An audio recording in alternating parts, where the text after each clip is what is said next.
బేహద్ పరం మహాశాంతి. ఈరోజు పురుషార్థం నాకు ధారణా పాయింట్స్.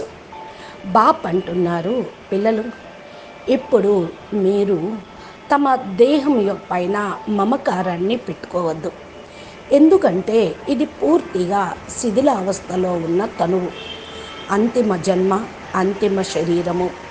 అందుకని మీరు నిమిత్త మాత్రంగా అయ్యి దీన్ని సంభాళించుకుంటూ ఉండండి, అంతేకాని దీనిలో ఇరుక్కుపోవద్దు. స్వయం 100% బంధముక్తులుగా మీరు మిమ్మల్ని మీరు తయారు చేసుకోండి. ఎటువంటి స్థూలమైన ధారణలు, నియమాలలో పూర్తిగా మీరు ఇరుక్కుపోవద్దు. ఎందుకంటే ఇవన్నీ స్థూలంగా మానవుల ద్వారా తయారు చేయబడినటువంటివి. పరమాత్మ అయితే ఆత్మకు సూక్ష్మ ధారణలను తయారు చేసి ఇచ్చారు. అందుకని సూక్ష్మ ధారణల వైపు మీరు ధ్యాస పెట్టండి. అనగా మీ యొక్క స్వభావ సంస్కారాల్ని పరివర్తన చేసుకోండి.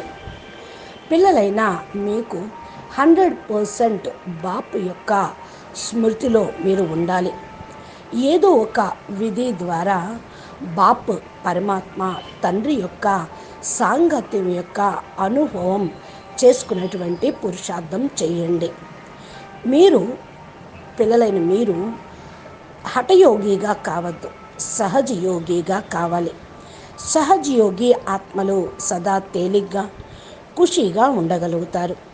సహజయోగి అనగా సదా పరమాత్మ తండ్రిని, బేహద్ పరంపిత పరమాత్మతోటి, ఆల్మైటీ అథారిటీతోటి సదా ఆత్మిక సంభాషణ చేస్తూ ఉండేవాళ్ళు. సదా బాపు యొక్క సాంగత్యంలో సంతోషాన్ని అనుభవం పొందేవాళ్ళు. మీ యొక్క ఈ అటెన్షనే బాపు యొక్క శ్రీమతానుసారంగా మిమ్మల్ని నడిపిస్తూ ఉంటుంది.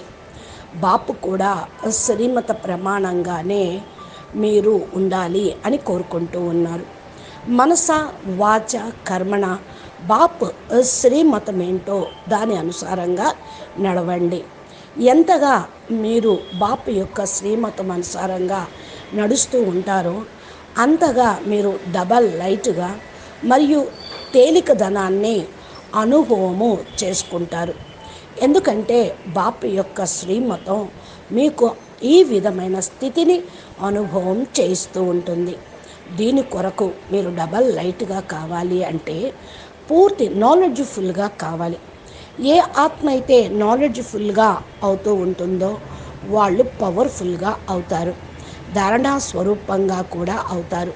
కనుక 100% మీ పైన అటెన్షను పెట్టుకోండి. కేవలం స్వయంను మీరు చూసుకుంటూ ఉండండి. ఏ ఆత్మ ఏమి మాట్లాడినా, ఏమి చేసినా కూడా అవన్నీ బాపుకు సమర్పణ చేసేయండి. బాపు శ్రీమతం అనుసారంగా లవ్ఫుల్గా ఉండండి, లాఫుల్గా అయ్యి నడవండి. ఎందుకంటే మీరు మీ పిల్లల యొక్క భావన మరియు ఇంటెన్షను అందరి ఎడల కూడా శుభ భావన, కళ్యాణకారి భావన ఉండాలి. అచ్చా, పరం శాంతి. బేహద్కే బేహద్ పరం పరం పరం మహాశాంతి హై, మహాశాంతి హై, మహాశాంతి హై. నమస్తే.